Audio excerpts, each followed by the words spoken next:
केशव जो भी काम करता, कभी लोहार का, कभी कुम्हार का, तो कभी लकड़हारे का, पर किस्मत जैसे उसकी दुश्मन बन चुकी थी। केशव हाथ जोड़कर बोलता है, मालिक, मुझे आपके खेत में काम मिल जाएगा क्या? ठीक है, आज के दिन देख लेता हूँ, काम ठीक से करना। मालिक, काम हो गया, अब मेरी मजदूरी चाहिए। अबे जा पनौती, तू तो वही पनौती है, आज तो बैलों ने भी काम बंद कर दिया। लगता है तेरी पनौती मुझे भी लग गई है। चले जा यहाँ से, अपना मुंह मत दिखाना।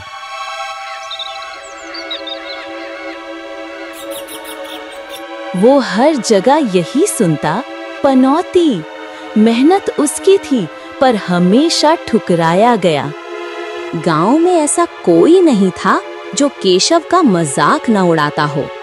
अरे ओ केशव, तू फिर सुबह सुबह मेरे सामने आ गया। क्या हुआ भैया? क्या हुआ? तू सामने आ गया, बस दिन खराब। अरे भाई, तू पनौती जो ठहरा। लोगों के लिए वो हंसी का मजाक था, पर उसके दिल के अंदर हर ताना एक नया घाव बन जाता था।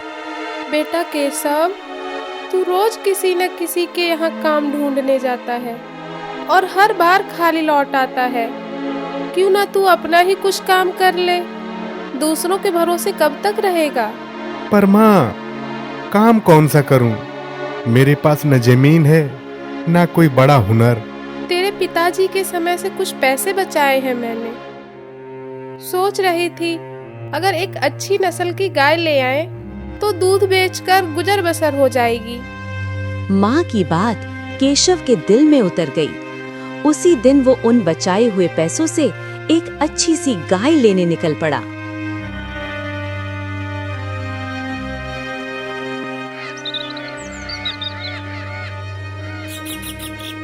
बस यही ठीक रहेगी माँ के लिए। रास्ते में चोरों ने केशव को देखा। गाय बढ़िया थी और केशव अकेला। बस वहीं उनके मन में चालाकी का ख्याल आया। अरे भाई, ये गधा कहाँ लिए जा रहे हो? गधा? ये गधा नहीं है, गाय है। साफ दिख नहीं रहा है क्या तुम्हें? मुझे तो गधा ही लग रहा है भाई। शायद तू मूर्ख बन गया। अरे ओ भाई, इतनी गर्मी में ये गधा कहाँ लिए जा रहे हो? गधा नहीं, ये मेरी गाय है। गाय? तू पक्का पागल हो गया है, ये तो गधा ही है। ए भाई, रुको जरा। तुम लोग मेरे से खेल खेल रहे हो। मुझे सब पता है, मैंने भी वो कहानी सुनी है। बकरे को कुत्ता बोल के ठग लेते हो। तुम्हारा तीसरा साथी भी तो होगा ना, वो भी तो आएगा। मत करो विश्वास, मेरा तो फर्ज था बताना। अब तो मैं चला। अरे केशव, तू गधा क्यों ले जा रहा है? गधा? सबको यही दिख रहा है क्या? मुझे तो गाय लग रही है। मैं तुम्हारी ही राह देख रहा था कि तुम भी मुझे मूर्ख बना लेते। मत करो विश्वास, मेरा तो फर्ज था बताना। अरे जाओ, मुझे पागल बनाने चले थे। मुझे सब पता है। अब केशव आगे बढ़ने लगा। केशव जैसे ही आगे बढ़ता है, रास्ते में एक बाबा दिखते हैं। प्रणाम बाबा, अब आप ही बताइए, मैं क्या लेकर जा रहा हूँ? इसमें पूछने की क्या बात है, ये तो गधा है। मगर बाबा, मुझे तो गाय लग रही है। अरे नहीं नहीं, सुना है उस व्यापारी ने कई लोगों को ठगा है। गाय के नाम पर गधा दे देता है। शायद तुम्हें भी मूर्ख बनाया गया। सच में बाबा? शायद आप सही कह रहे हैं। वैसे भी कई दिनों से काम नहीं मिल रहा, तो हो सकता है मेरा दिमाग ठीक नहीं चल रहा होगा। ऐसा करो, ये गधा मुझे दे दो। आश्रम में अनाज ढोने के लिए मुझे गधे की जरूरत भी थी। तुम मुझे ही 1 स्वर्ण मुद्रा में दे दो, वरना तुमसे कोई नहीं खरीदेगा। ले जाइए बाबा, 20 स्वर्ण मुद्राओं में लिया था, अब ये 1 में ही सही, इसी बहाने आपकी सेवा तो हो जाएगी। और इस तरह भोला केशव अपनी गाय भी गवा बैठा, क्योंकि वो बाबा कोई और नहीं, उन चोरों का सरदार था जो बाबा का भेष बनाकर आया था। माँ, आज जो कुछ भी हुआ मुझे समझ नहीं आ रहा था। लोग कह रहे थे कि मैं गधा ले रखा हूँ, सो मैंने 1 स्वर्ण मुद्रा में बेच दिया। अरे ओ मूर्ख, वो चारों चोर थे। लोगों को ऐसे ही बेवकूफ बनाते हैं वो। माँ की बात सुनकर केशव की आंखों में आंसू आ गए। माँ, मैंने उसे गधा समझ लिया। 3 लोगों के बाद एक बाबा भी आए थे, उन्होंने भी मुझे ऐसे कहा। अब तो मैं समझ नहीं पा रहा माँ, मैं इतना मूर्ख कैसे बन गया। हे भगवान, तू इतना समझदार होकर भी इतना मूर्ख कैसे बन गया बेटा? क्यों सबकी बात पर यकीन कर लेता है तू? जरा अपनी आंखों से तो देख लेता। उस रात माँ ने कुछ देर तक कुछ नहीं कहा। अब केशव की समझ जाग उठी। केशव, कब तक ऐसे ही बैठे रहोगे? तुम्हारे भरोसे बैठी हूँ, और अब घर वाले मेरी शादी कहीं और करने वाले हैं। क्या शादी? लेकिन उन्होंने अचानक? अचानक नहीं, मैं कई बार कह चुकी हूँ, कुछ कर दिखाओ, कुछ बनो, लेकिन तुम हमेशा कल कहते रहे। अब देर हो गई है, लड़के वाले आ चुके हैं, उन्हें मैं पसंद आ गई हूँ। गौरी, मेरी बात सुनो, मैं मेहनत कर रहा हूँ, बस किस्मत साथ नहीं दे रही है। कल ही तो धोखा हुआ है, जो गाय लाई थी वो भी चली गई। यही तो बात है केशव, हर बार तुम्हारे साथ कुछ न कुछ हो जाता है। कभी काम छूट जाता है, कभी कोई ठग ले जाता है। मुझे पता है, लेकिन मेरी किस्मत एक दिन जरूर बदलेगी गौरी। अब मैं किसी की बातों में नहीं आऊंगा, बस एक और मौका दे दो। मौका? कब तक दूं केशव? मेरे पिता गांव के जमींदार हैं। उनका कहना है कि मैं किसी ऐसे लड़के से शादी नहीं कर सकती जिसके पास ना इज्जत हो ना काम। अगर मैं नहीं मानी तो वो मेरी शादी जबरदस्ती कर देंगे। गौरी, कृपया करके ऐसा मत कहो, मैं तुम्हें खो नहीं सकता। मैं कुछ भी करूंगा, बस मुझे थोड़ा और वक्त दे दो। केशव, मैं तुमसे प्रेम करती हूँ, लेकिन अब मैं खुद को भी झूठ नहीं बोल सकती। अगर मैं शादी करूंगी तो तुमसे ही करूंगी। उसकी आंखों से आंसू गिरते हैं। केशव बेचैनी से उसकी ओर देखता है। मैं शादी करूंगी तो तुमसे ही, नहीं तो जान दे दूंगी। केशव की आंखें भर आती हैं। गौरी, ऐसा मत कहो, तुम मुझ पर भरोसा रखो। बस इस बार मैं सब ठीक कर दूंगा, चाहे जो भी हो जाए। गौरी कुछ नहीं कहती। उस दिन गौरी चली गई, पर उसके शब्द केशव के दिल में गूंजते रहे। मैं शादी करूंगी तो तुमसे ही, नहीं तो जान दे दूंगी।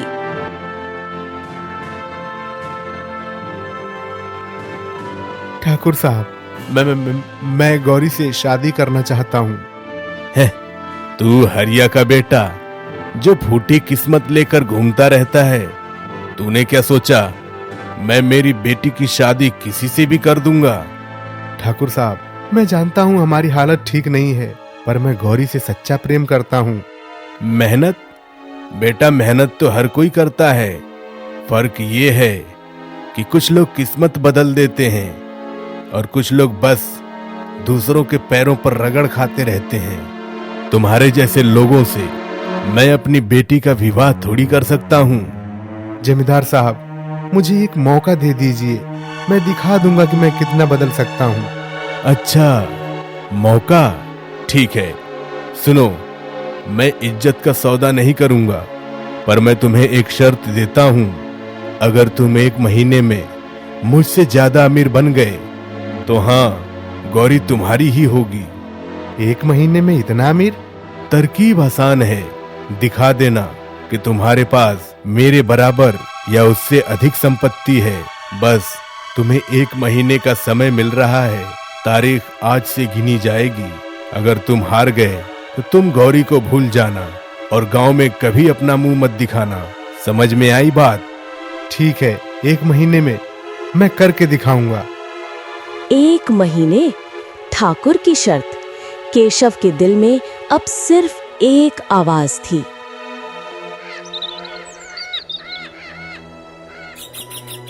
राधा, केशव ने तो जैसे कहा कि वो 1 महीने में अमीर बन जाएगा, ये तो नामुमकिन है, बिल्कुल नामुमकिन। ठाकुर, तुम जानते हो हमारे परिवार और इज्जत क्या है, उसे मरवा क्यों नहीं देते? पर जान से मरवाना एक बहुत बड़ा कदम है राधा। तुम्हारी सोच साफ है, पर तुम्हारा तरीका मुझे मन नहीं भा रहा। तुम चिंता क्यों करती हो? बस 1 महीने की तो बात है। अगर वो हार गया तो फिर गौरी की शादी अपनी मर्जी से करवाएंगे, बाकी का आगे मैं संभाल लूंगा। ठाकुर ने अंदर ही अंदर मन बना लिया। वो जानता था कि लोग क्या सोचते हैं और वो अपनी बेटी के लिए कुछ भी कर गुजरना चाहता था।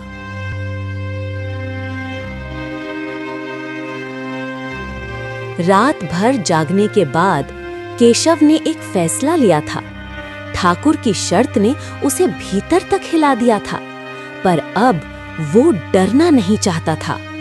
माँ, ठाकुर ने जो कहा वो मुझे चैन नहीं लेने दे रहा। उन्होंने कहा अगर मैं 1 महीने में अमीर नहीं बना तो गौरी किसी और की हो जाएगी।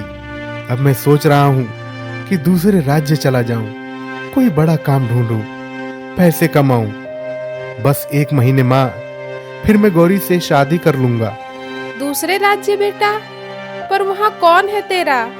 न जगह की पहचान, न काम का भरोसा। यहाँ रहकर भी तो मेहनत कर सकता है तू। अपने गांव में ही कोई अच्छा सा काम ढूंढ, कोई छोटा सा व्यापार शुरू कर ले। तू मेहनती है, धीरे धीरे सब ठीक हो जाएगा। माँ की बात में सच्चाई थी, पर केशव का मन बेचैन था। अब वो कुछ बड़ा करना चाहता था। माँ, तुम नहीं समझती। मैं गांव छोड़कर जाऊंगा, मेहनत करूंगा, पैसा कमाऊंगा और गौरी से शादी करके दिखाऊंगा। बेटा, मैं तेरी जिद समझती हूँ, पर तू अकेला कैसे जाएगा? अगर तू जाने की ठान चुका है, तो मैं भी तेरे साथ चलूंगी।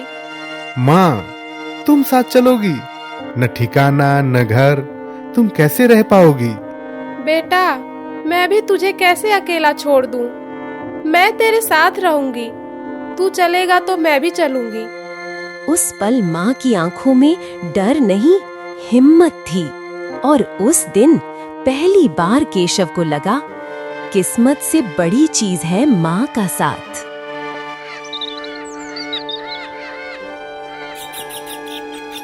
अगली सुबह केशव और उसकी माँ अपने गांव को छोड़कर निकल पड़े। पीछे रह गए थे बस कुछ यादें और आगे था एक अनजान सफर। बेटा, लगता है हमें दूसरा रास्ता लेना चाहिए था। अब तो शाम हो गई है। जंगल के रास्ते से जाना ठीक नहीं था। माँ, यही तो एक छोटा रास्ता था। अगर दूसरा लेते तो हम 2 दिन में वहाँ पहुँचते। चिंता मत करो, थोड़ी ही दूर और है। बेटा, अंधेरा घिर आया है, अब कहाँ रुकेंगे? ये जंगल बड़ा सूना लग रहा है। अरे माँ, उधर देखो, सामने एक झोपड़ी दिखाई दे रही है। चलो वहीं थोड़ी देर आराम कर लेते हैं। नहीं बेटा, पता नहीं वो किसकी झोपड़ी होगी। रात में किसी और की जगह पर ठहरना ठीक नहीं लगता। माँ, किसी की भी हो, हमें थोड़ी ही देर का शरण चाहिए। देखो, ठंडी हवा भी चल रही है। तू थक भी गई होगी माँ। चलो बस कुछ देर और रुकते हैं, फिर सुबह होने से पहले निकल जाएंगे। थकी माँ ने कुछ नहीं कहा, बस बेटे की आंखों में भरोसा देखा और दोनों उस अंधेरे जंगल में उस अनजान झोपड़ी की ओर बढ़ चले, बिना ये जाने कि वहाँ कौन उनका इंतजार कर रहा है।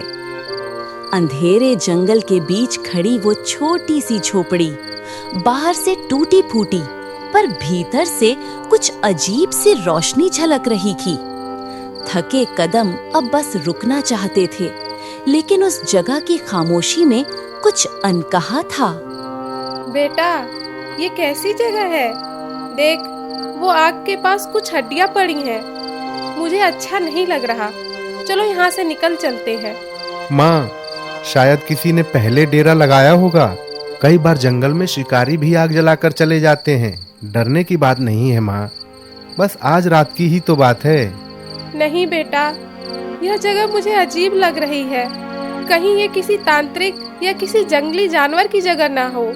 माँ, तुम थक गई हो, चलो यहाँ लेट जाओ। सुबह होते ही निकल लेंगे। अगर कुछ भी हुआ तो मैं हूँ ना।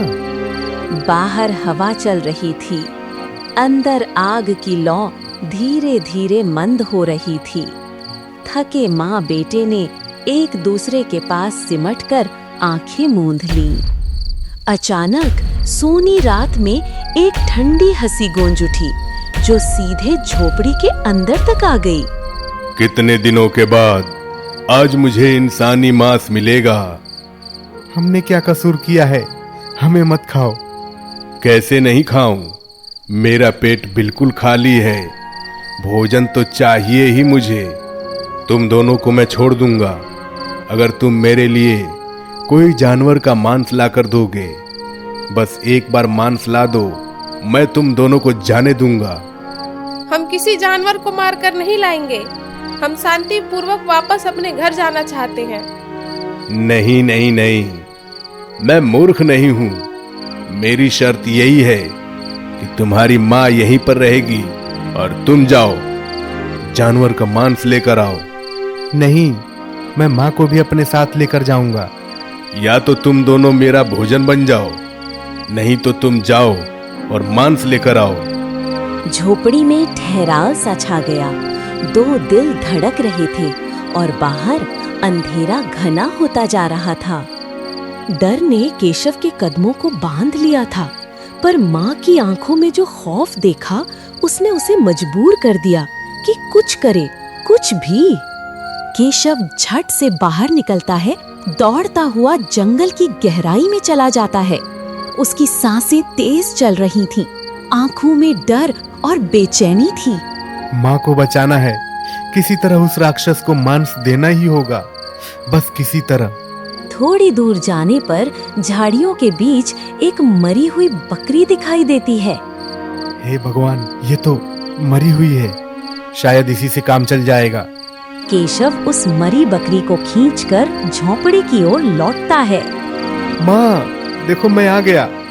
वो झुककर देखता है। जमीन पर टूटी चूड़ियां, राख और कुछ हड्डियां हैं। उसकी आंखें फैल जाती हैं। माँ, माँ, ये क्या हो गया? राक्षस का पेट भर गया था, पर केशव का दिल हमेशा के लिए खाली हो गया। मुझे लगा कि तू कभी नहीं लौटेगा। मुझे इंतजार करना पसंद नहीं। मेरा पेट खाली था, और जब पेट बोलता है तो दया की आवाज नहीं सुनाई देती, ना ही कोई वादा याद आता है। हे भगवान, अगर मैं थोड़ी जल्दी और आ जाता तो आज मेरी माँ जिंदा होती। वो माँ की हड्डियां एक कपड़े में लपेटता है और कांपते कदमों से जंगल की ओर निकल जाता है। उस रात केशव ने सिर्फ अपनी माँ नहीं खोई, उसने अपना भरोसा, अपनी मासूमियत और अपनी दुनिया भी खो दी। अब उसके साथ बस दो चीजें थीं, उसकी माँ की हड्डियां और उसका पछतावा। रात की पड़ी ठंडी हवा के साथ केशव अपनी माँ की हड्डियां थैले में लिए हर कदम पर अपने अपराध और पछतावे को दोहरा रहा था। हे भगवान, मेरी माँ को लौटा दो, मुझे माफ कर दो। मैं क्या करूं, कहाँ जाऊं? अचानक झाड़ियों के बीच से एक हल्की नीली रोशनी झिलमिलाती है। एक नीला हिरण शांति से केशव के आगे आकर ठहरता है। मैंने तुम्हारी पीड़ा सुनी। तुम कौन हो? क्या तुम मेरी माँ को जिंदा कर सकते हो? मैं इस जंगल का रक्षक हूँ। ये राक्षस जानवरों को खाकर खत्म कर देगा, जिससे प्रकृति का नियम बिगड़ जाएगा। इसे रोका जाना बहुत जरूरी है। यदि उसे मार देंगे तो मेरी माँ लौट आएंगी, तब तो मैं कुछ भी कर सकता हूँ। अगर तुम राक्षस को खत्म कर दोगे तो तुम्हारी माँ की जान फिर से लौट सकती है। उसके बाद तुम्हारे सामने जो भी धन होगा वो सब तुम्हारा होगा। पर इसका रास्ता आसान नहीं है। बताओ मुझे क्या करना होगा? मैं तैयार हूं। तुम्हें महर्षि तपस्वी से मिलना होगा, पर वह साधारण लोगों से नहीं मिलते। उनसे मिलने के लिए तुम्हें उनके विचित्र प्रश्नों का सही जवाब देना होगा। विचित्र प्रश्न? तो मैं कैसे मिलूंगा उनसे? जब भी तुम्हें कोई रोके तो उनसे कहना कि नीले हिरन ने तुम्हें भेजा है। ठीक है, मैं महर्षि की गुफा ढूंढूंगा। मुझे बताओ गुफा कहाँ है? इस गहरे जंगल के अंदर 3 चोटी के पीछे तुम्हें अपनी सूझबूझ से रास्ता तलाशना होगा। नीला हिरण ने अपना सिर हल्का किया और वो रंग बिरंगी किरणों के साथ गायब हो गया। केशव थैले को कसता है, माँ की हड्डियां अपने पास महसूस करता है और गुप्त गुफा की खोज में आगे बढ़ जाता है। केशव घने जंगल के बीच पत्थरों से ढकी एक पुरानी गुफा के सामने पहुंचा। अंदर अंधेरा था, हवा ठंडी और भारी। हर कदम के साथ उसकी सांसें तेज हो रही थीं। अरे वाह, कई दिनों से इंसानी मांस नहीं खाया। आज मुझे लगता है मैं तुम्हारे मांस से तृप्त हो जाऊंगा। मुझे मत खाना, मुझे महर्षि तपस्वी से मिलना है।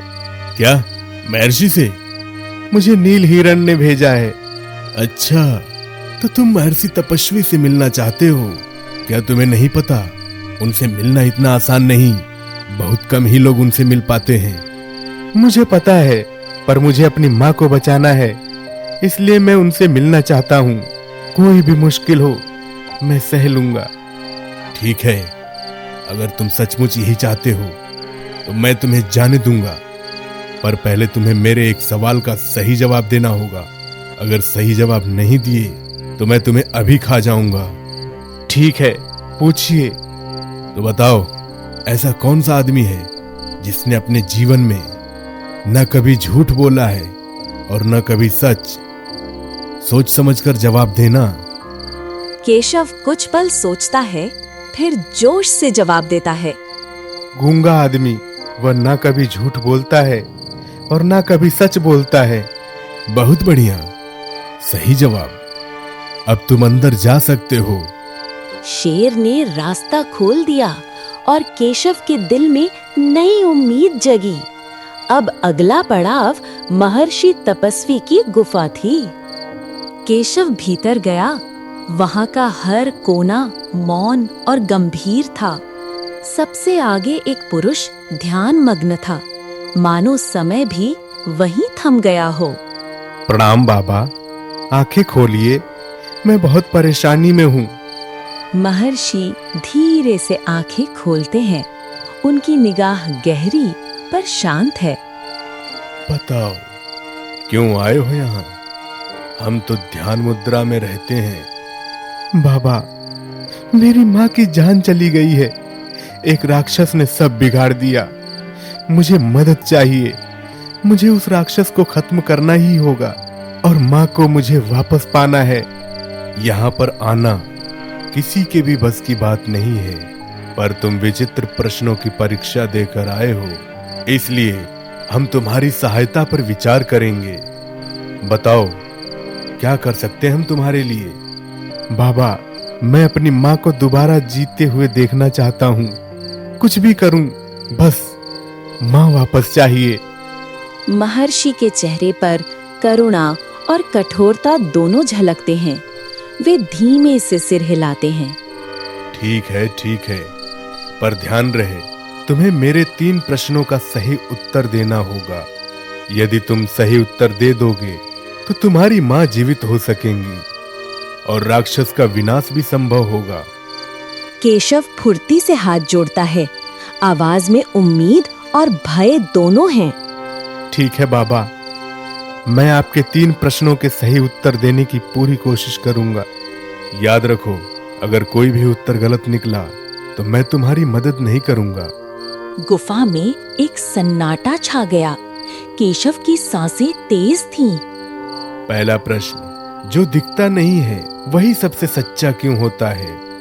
केशव कुछ पल सोचता है, फिर आत्मविश्वास से उत्तर देता है। जो दिखता है वो मिट जाता है, पर प्रेम, विश्वास और आत्मा अमर है। सत्य आंखों से नहीं, भीतर की शांति से महसूस होता है। दूसरा प्रश्न, जिस चीज को खोने से डर लगता है, क्या वो सच में तुम्हारी है? जो अपना सच में होता है उसे खोने का डर नहीं होता। जहां मोह है वही भय है, जहां प्रेम है वहां विश्वास है। अति उत्तम। अब तीसरा प्रश्न, सुख की तलाश करने वाला हमेशा दुखी क्यों रहता है? सुख खोजने से नहीं, समझने से मिलता है। जो है उसे स्वीकार कर लो, वही सच्चा सुख है। महर्षि कुछ समय के लिए चुप रहते हैं, फिर मुस्कान उभरती है। तुम्हारी बुद्धि के कारण तुम योग्य हो गए हो। ये लो अमृत कलश। इस अमृत को राक्षस के ऊपर डाल देना और कुछ बूंदे अपनी माँ की हड्डियों पर। इसी से राक्षस का प्रभाव खत्म होगा और तुम्हारी माँ का जीवन संभवतः लौटेगा। पर याद रखो, ये रास्ता सरल नहीं है। सावधानी और बुद्धि से काम लेना होगा। धन्यवाद बाबा। अब केशव के हाथ में माँ की हड्डियां और अमृत कलश था। आगे की राह मुश्किलें भरपूर थी, पर अब उसके सामने एक स्पष्ट कदम था, राक्षस का सामना और माँ को वापस लाना। अमृत कलश हाथ में लिए केशव उस जंगल में लौट आया। वही जंगल जिसने उससे सब कुछ छीन लिया था, अब वही उसकी अंतिम परीक्षा की जगह थी।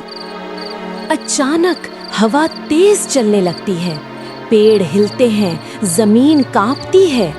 एक गहरी दहाड़ के साथ राक्षस फिर सामने प्रकट होता है। फिर लौट आया तू।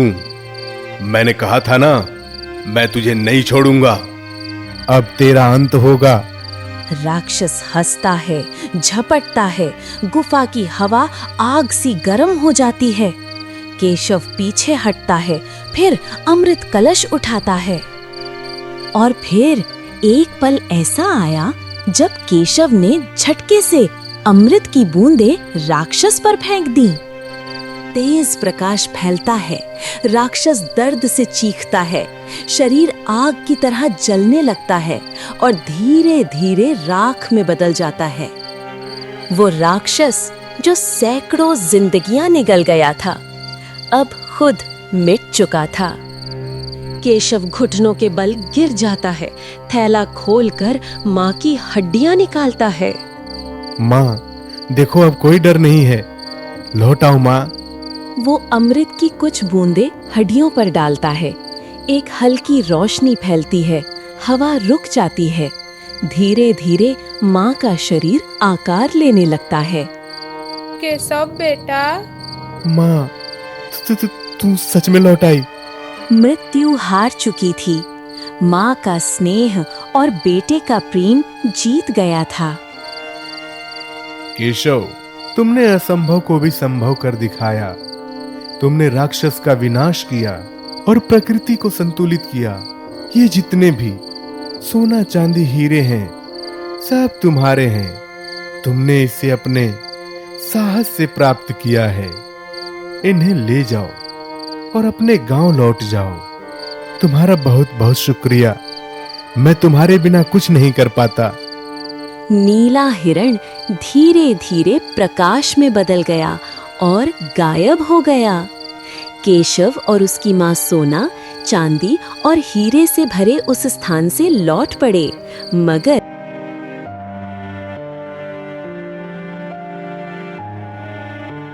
उनके पास असली धन था, प्रेम, विश्वास और पुनर्मिलन का। गांव में लोग हैरान थे। केशव अब वही गरीब मजदूर नहीं, बल्कि गांव का सबसे बड़ा जमींदार बन चुका है। जिसने कभी दाने दाने को तरसा था, आज वही सबसे बड़ा धनवान बन गया था।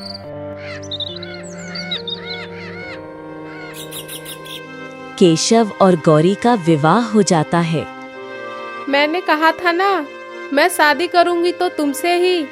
और अब हमें कोई अलग नहीं कर सकता। और इस तरह पनौती कहे जाने वाला केशव पूरे गांव की प्रेरणा बन गया।